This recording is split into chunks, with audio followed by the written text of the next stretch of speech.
Right, so I'm going to be showing you the default setup with the oscilloscope.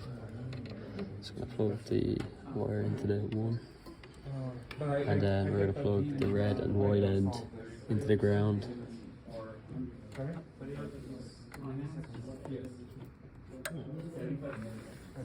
So 2 milliseconds for the signal takes from one point to the same point, how long it takes? And as you can see, we have some sort of way. I'm going to try and get it more readable. Take it a second, within 1 second, You can see the time is 1 millisecond. Do we have a voltage at the time? Yeah, so our voltage peak to peak is 5.36 volts. Time. Is that the peak 3 volt there? And 2.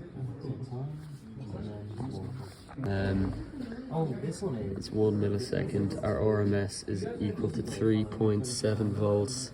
Frequency is 1 kilohertz. So signal generator basic settings. So signal generator is that the waveforms, is it? So that's about it.